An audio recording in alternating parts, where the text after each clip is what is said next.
Guys, nagpabili ako sa asawa ko ng itlog. Nabasa siya kaya pinupunasan ko. Umalis ako dyan guys kasi kinuha ko yung lagayan ng itlog. Para diretso salin na sa lagayan. Sabi pa naman nila guys na masama mabasa ang itlog kasi mabubulok. Huwag naman sana kasi malulugi tayo. Halos lahat pa naman basa guys yung isang kahon na yan.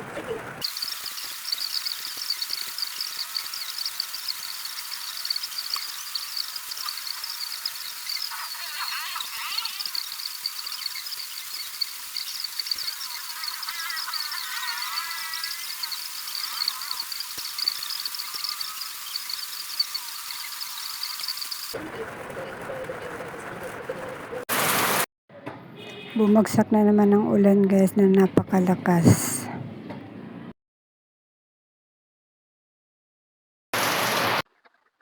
Ayan guys, mag-alas 7 na ngayon ng gabi. Lilipat na ako dun sa bahay ng alaga ko para ipagsaing sila. Ngayon guys ay hindi ako naligo, nagpalit lang ako ng damit.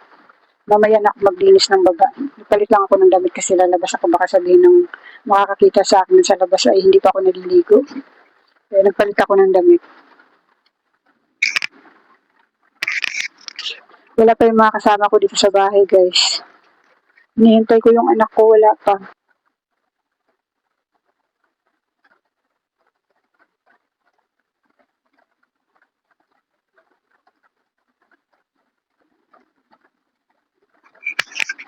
Yun guys, pupunta na ako dun sa alaga ko guys kasi mag-alas 7 na.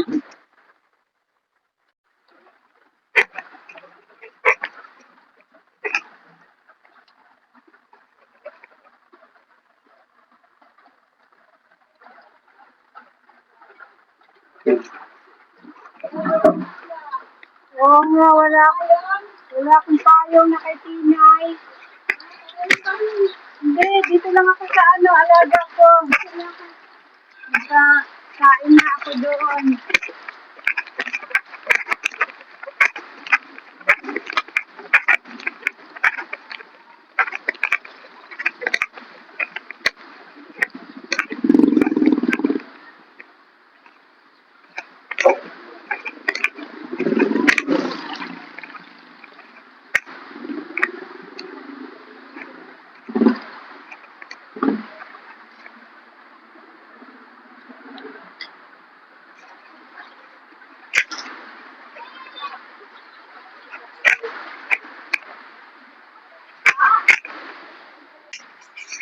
Ayan guys, nandito na ako sa bahay ng alaga ko. Wala akong payong guys, kaya tuwalya ang gamit ko kanina papunta dito. May payong kasi kanina nandun sa anak ko. Hiniram niya kanina.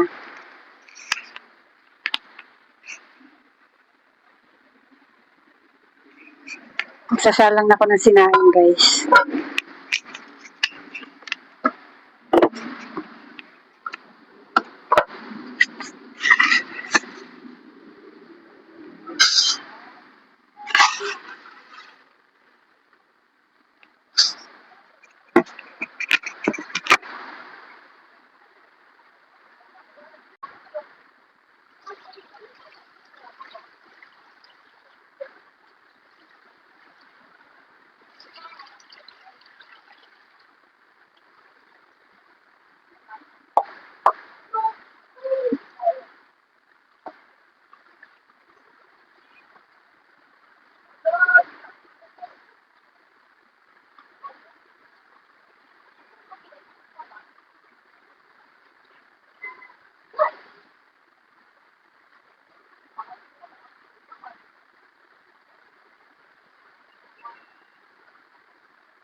Ayan guys, habang may nakasalang tayo sa rice cooker, ay maghuhugas naman ako ng pinggan.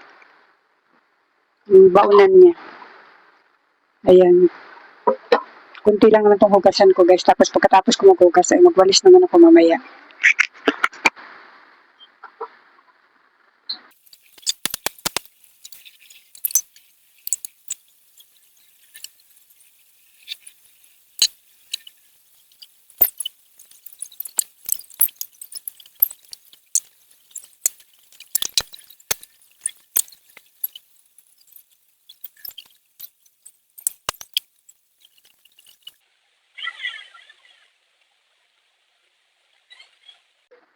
Ayun guys, magwawalis na ako. Dito muna ako sa kwarto magsisimula ng pagwawalis.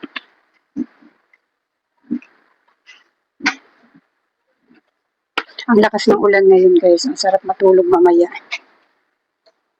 Buti na lamang guys ay pang umaga yung pang araw yung nanay niya. Doon ako matutulog sa amin. Nababantayan ko yung tulog dun sa amin. Nahirapan kasi ako guys pag dito ako natutulog sa kanila tapos na ulan. Hindi ko nababantayan yung tulog dun sa bahay namin. Tulad kanina lumipat ako dito alas 4. Natawag ako sa amin yung asawa ko tulog na tulog pa tapos yung tulog dun sa bahay namin nagbaha na.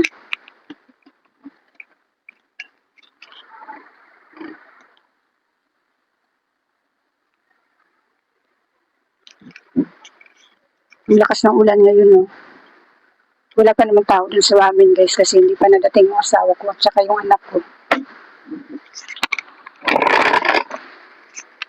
Iniwan ko pang bukas yung bahay namin.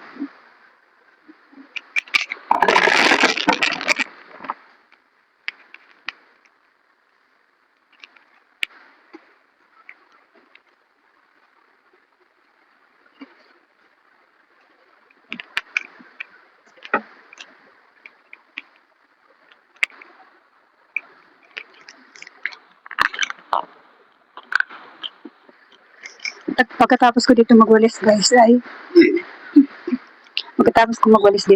uuwi ako sa amin at kukuhanin ko yung ulam niya sa rep.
Ayan guys, nakuha ko na yung ulam niya.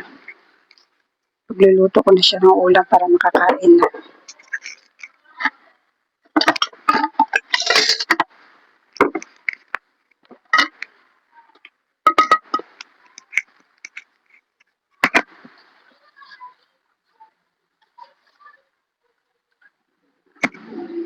Ulam nila to guys, nilagay ko lang to dun sa ref namin.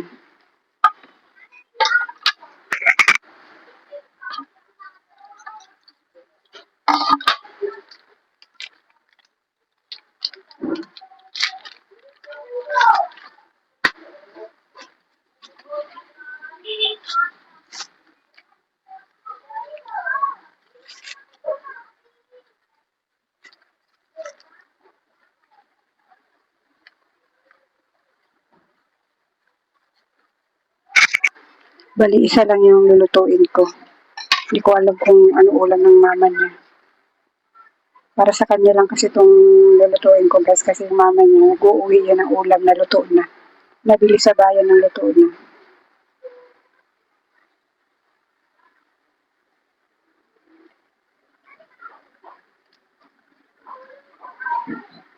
Nagyayelo pa siya kaya maya-maya ko na siya lutuin. Maya-maya konti.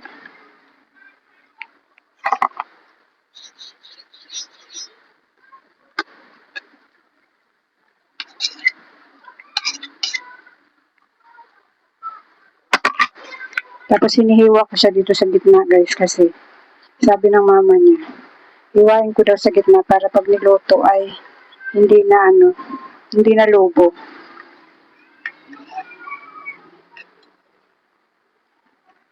Tapos pag niluto mo kasi siya ng buo guys, hindi siya naluluto ng ayos. Pero pag hiniwa mo, Naluluto siya ng ice kasi hindi siya nalubo sa gitna. Maya-maya ko muna tulutuin guys kasi nag-yellow pa. Ayun guys, pwede ko nang lutuin ito. Magluluto na ako.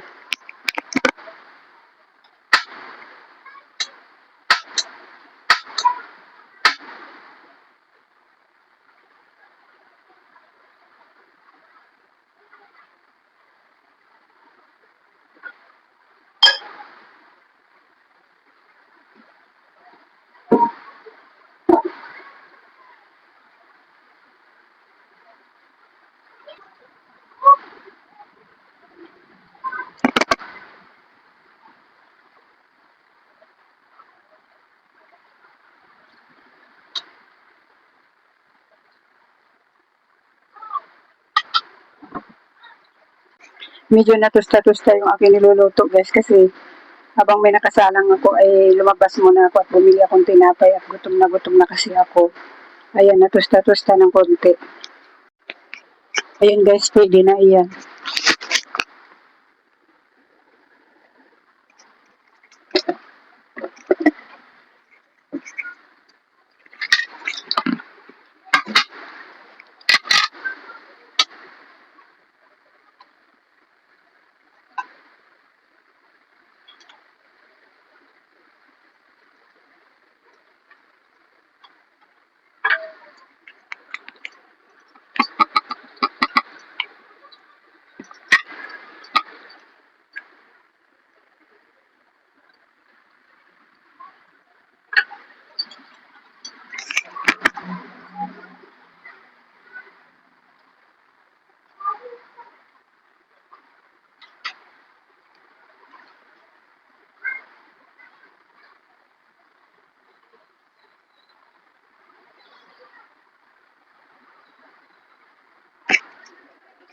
Pag nagluluto ako guys ay inaano ko muna siya ng tissue. Tinatanggalan ko siya ng langis-langis. Ng mantika.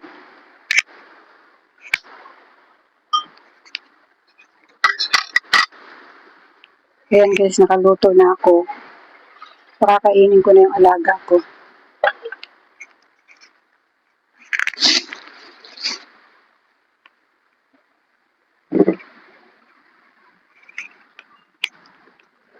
Nanginginig na ako sa gutom guys, kaya bumili akong tinapay.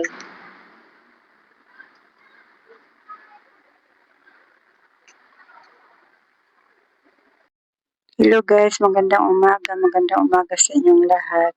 Ayan, makulimlim pa rin ang panahon guys. Ay sana mamaya ay gumanda na ang panahon at may alaga ako mamaya. Ayun guys, hanggang dito na lang muna tong aking video. Maraming salamat sa panonood at suporta nyo.